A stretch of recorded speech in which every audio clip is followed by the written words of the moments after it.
4 қозғалтқышты Шерманның ішінде екі дүниежүзілік соғыстың ең танымал аспектілерінің бірі жоғары жылдамдықтағы маневрлі ұрыс қимылдарын енгізу болды. Жау территориясына найзағайдай жылдам ілгерілеудің басында бір дүниежүзілік соғыс кезіндегі ебедейсіз металл қораптардан айтарлықтай ерекшеленетін жоғары өнімді танктер тұрды. Ұрыс даласын кезіп жүрген әйгілі танк үлгілерінің арасында американдық М4 Шерман сияқты әйгілі немесе соншалықты даулы танктер аз. 1930 жылдарға қарай Америка құрама штаттары танк жасауда басқа әлемдік державалардан артта қалды. Еуропада соғысқа дайындық басталған кезде американдық дизайнерлер М2 және М3 танктерін жасап шығарды.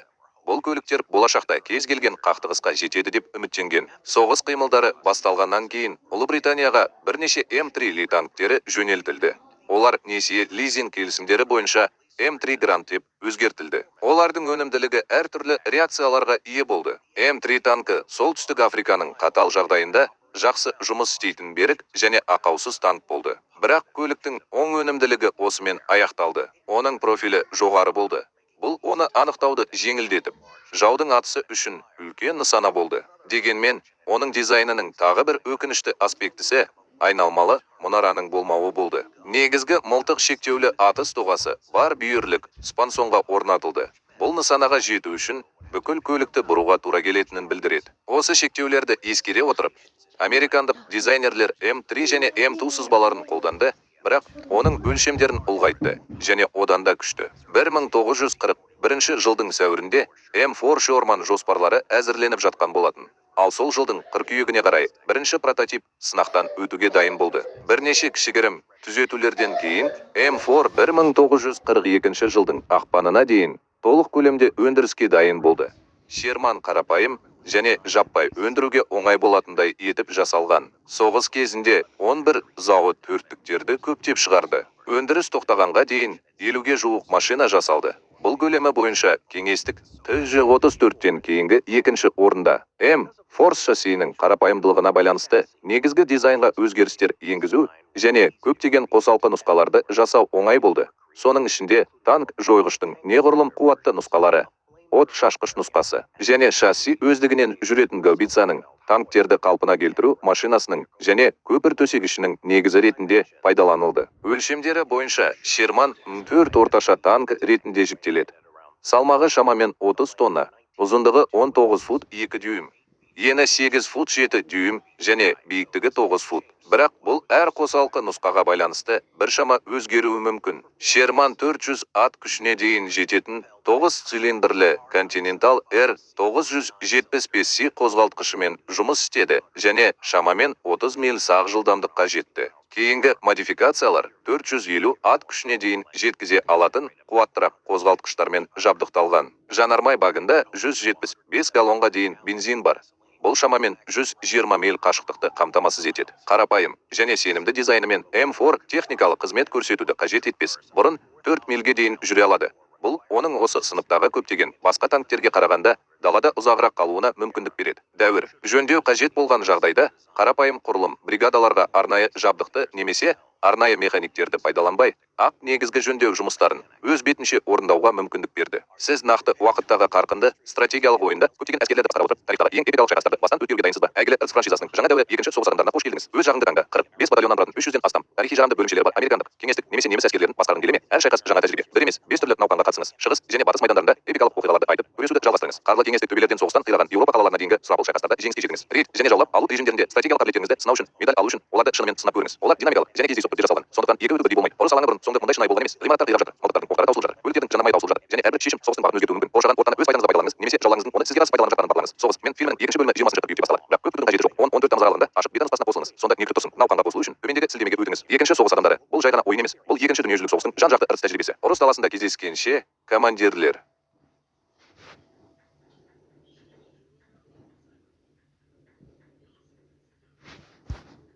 Шерман танкінің экипажы 5 адамнан тұрды.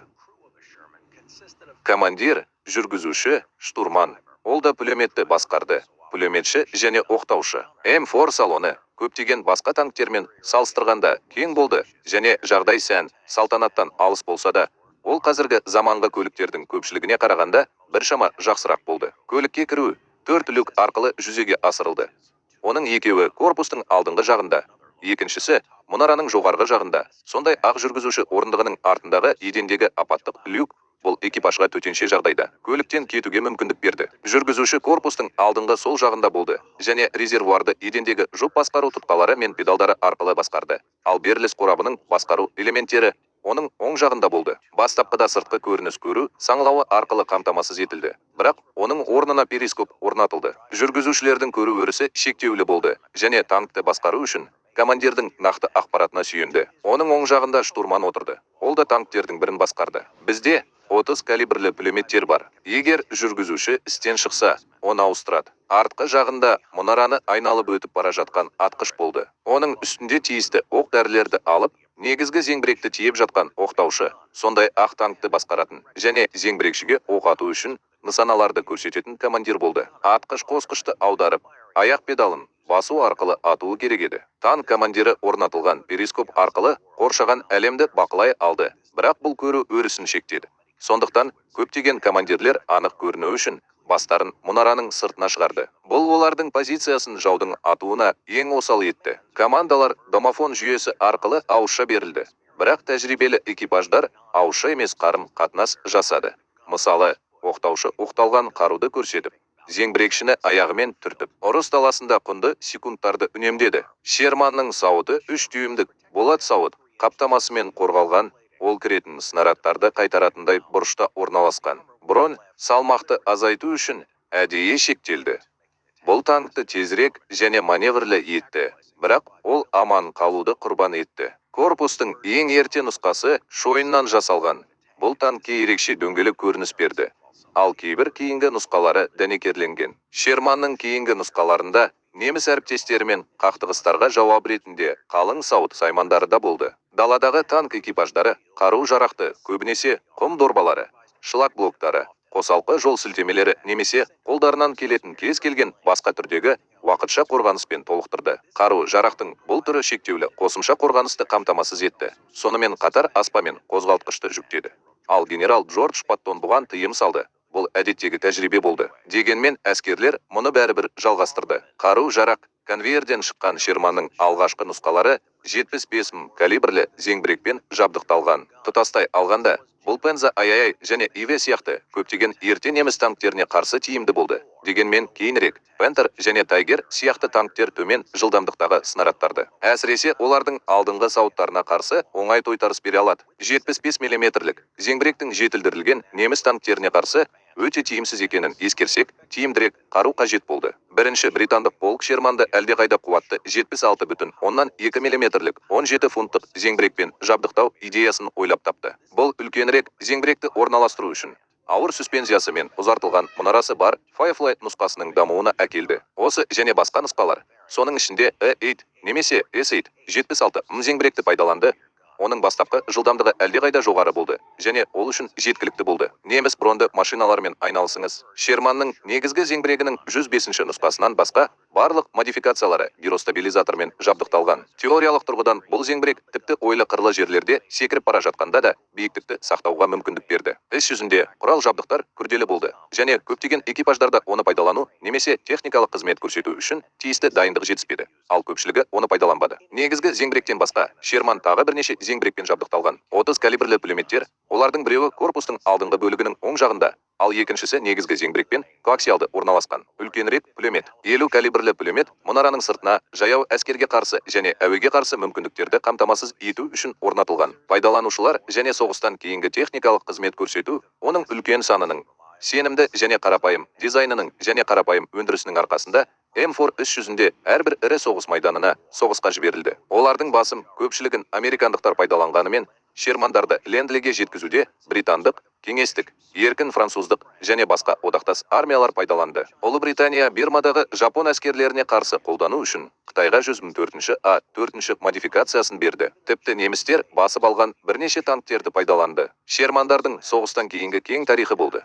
Олар Корея соғысы кезінде Америка қарулы күштерінің негізгі жауынгерлік танкі ретінде пайдаланылды. Сонымен қатар Израиль, Греция, Йемен, Иран, Ирак, Үндістан, Пәкістан және басқа да көптеген елдер тіпті екінші дүниежүзілік соғыс кезінде 1970 жылы бұл бірнеше танктердің мифтері мен беделі Шерман сияқты даулы. Оның нашар беделі неміс танктеріне, әсіресе Пантера мен Жолбарыстың ауыр модификацияларына қарсы тиімділіктің жеткіліксіздігімен байланысты. Қуаты аз 75 мың зеңбірегі бар бұрынғы нұсқасы бұл көліктердің алдыңғы сауытына қарсы пайдасыз болып шықты.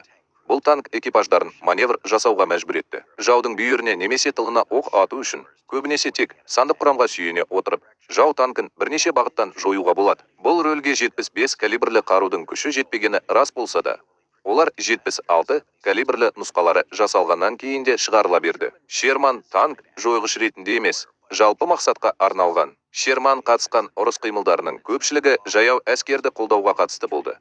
Ал оның нысаналары пулемет ұялары, бүнкерлер және далалық артиллериялық зеңбіректер болды. Бұл 75 мың зеңбірекпен күресуге қабілетті болды. Тағы бір миф, М4 моделі әр жолы бірінші рет жағыңыз деген жазуы бар оттық шығаратын компанияның атымен Ронсон С деген лақап атқа ие болды. Ронсон бұл ұранды 1950 жылдарға дейін қолданбаған.